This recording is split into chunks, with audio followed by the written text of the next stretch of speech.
Welcome to the Business Day Dialogues, a conversation between high-powered people on issues that really matter to South Africa. I am Hilary Jaffe, and we're talking today about renewable energy. And with me is a very high-powered panel of people from the energy industry, from government, the private sector, academia. And we're here today in the Nedbank Auditorium, the Green Bank, which is our sponsor.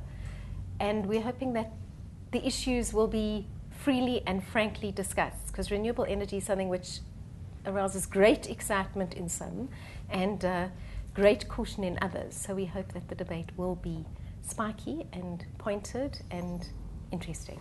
And let me start by introducing the panel. From my left, Johan van der Berg, who is the CE of the South African Wind Energy Association.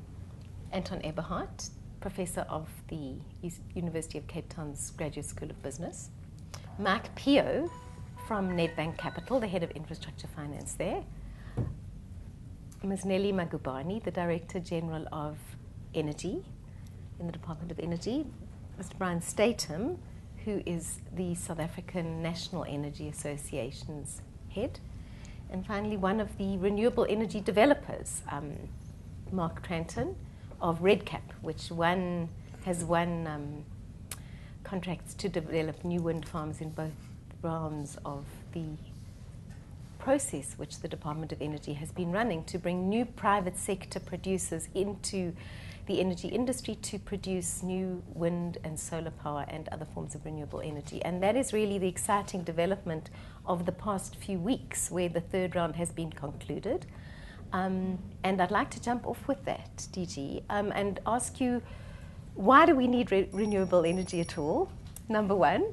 But also, what is the process? Can you give us a flavour of the process by which you have brought all these new private sector producers into the industry to produce wind and solar power for us?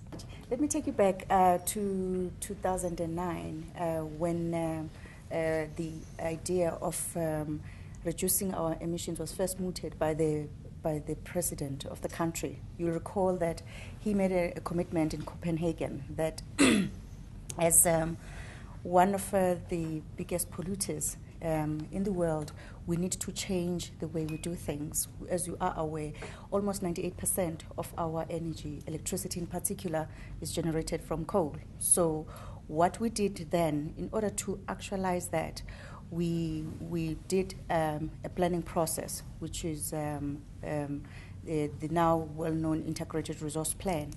Now, the integrated resource plan had to make a number of assumptions, but the biggest assumption there was that we are going to reduce our emissions. And it was our considered view that renewable energy is going to play a significant role in ensuring that we reduce those emissions. There's been a lot of talk of public-private partnerships, but in the last few years, actually very little from government in the way of actual public-private partnerships. So this must have been quite a big challenge to work out how you do bring the private sector into the energy industry. We had to make sure that we have very clear regulation, electricity regulation for acquiring new generation capacity. And those regulations, we also had, we published them for public comment, and they were commented upon quite extensively. So by the time we finalized them, we had a very good idea what is it that is expected from us as a department. But also what we needed to do was to also make sure that the risk-sharing mechanism is given to the person who can actually handle the risk. Mike Pio, there's been huge interest from the banks, I know, in this program. What's the attraction? Excuse me.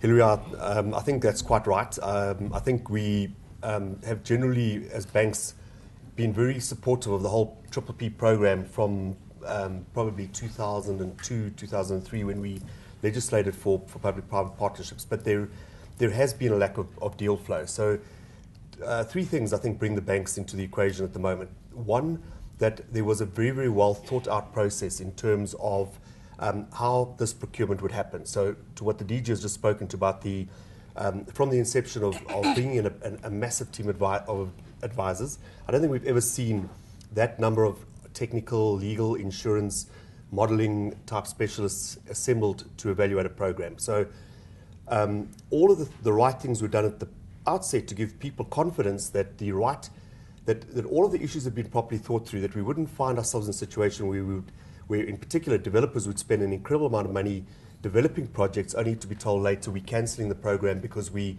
forgot to consider one aspect of public policy or anything else. The second thing is that there's obviously a good economic return for the banks. The banks are there to make money, so the economic return is balanced against the risks of the program. With the orderliness of the program and the government support and the Eskom support, these deals have been imminently bankable. So there hasn't been, or there have been very few projects where developers have been unable to secure financing on what I believe are still very, very good market returns. Anton Eberhardt, the banks are earning very, very good returns on these projects. Is that a good or a bad thing for the country? But I'd point to prices and the price outcomes. I mean, that's what the consumer's interested in.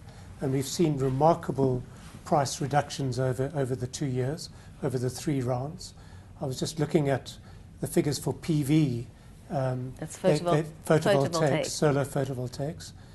They've reduced 68% between round 1 and round 3 and are now sitting below R1. In fact, the cheapest is 88 cents per kilowatt hour.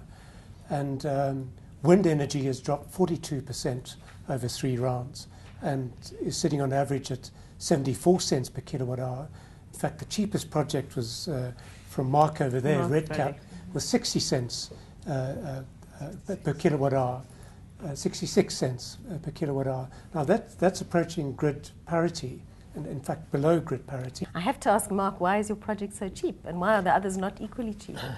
And congratulations on winning the thank the you. The various reasons the project is such good value for money for the country. We started with a very good wind resource. Which is where? It's in the Eastern Cape. It's south of Port Elizabeth, and that's one of the consistently highest wind areas in the country. So we started with a good resource, and if you want to bring your tariff down, start with a good resource. We then found amazing partners in Enel Green Power, an Italian utility. They had a very competitive cost of capital. They were willing to go so far as to finance 40% of the project ownership is owned by the local community. They were supported by Mike and his team here at Nedbank. Johan van der Berg, the foreign investors who've come into the market, such as Mark talks about Enel, the Italian power utility, and some other really big foreign players, have come into the market and have brought will be bringing a lot of foreign direct investment, and in some cases have perhaps made it more commercially viable to do these projects. Is that a pure, undiluted good for South Africa, or could we ask about whether these are the players we want in the market, whether we have enough local versus foreign? What is the balance right? Well, to some extent that answer resides in government, because it's a policy question ultimately. So I can only answer it from the perspective of the industry. And what I can say is that up to this point where we are now, I think the foreign involvement in South Africa has been extremely useful for us. Brian Sadden, what's your take on this process of bringing private sector producers in, bringing more renewable energy in?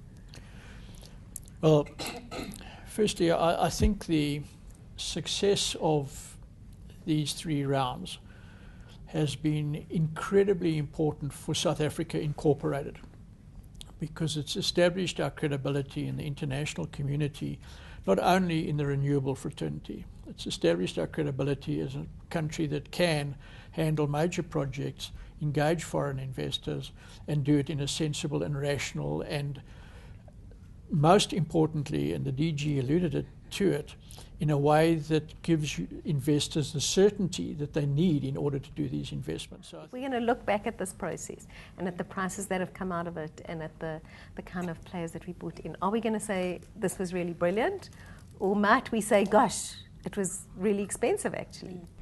Definitely, if you look at window 3 today, we are beginning to feel, oh my goodness, window 1 was pretty expensive. That's a fact. So you are beginning to say, probably maybe we should have waited a little bit longer.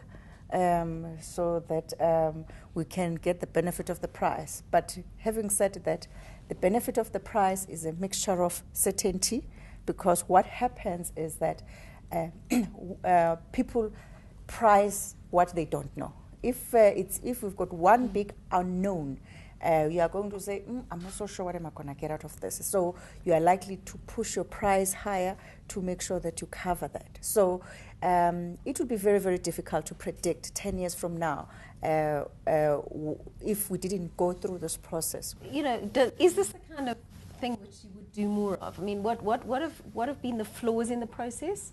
What have been the good things about the process? What do investors feel about it, and financiers? Okay, so I think that almost without exception, the process has been extremely good. The timelines that have been kept to have created certainty.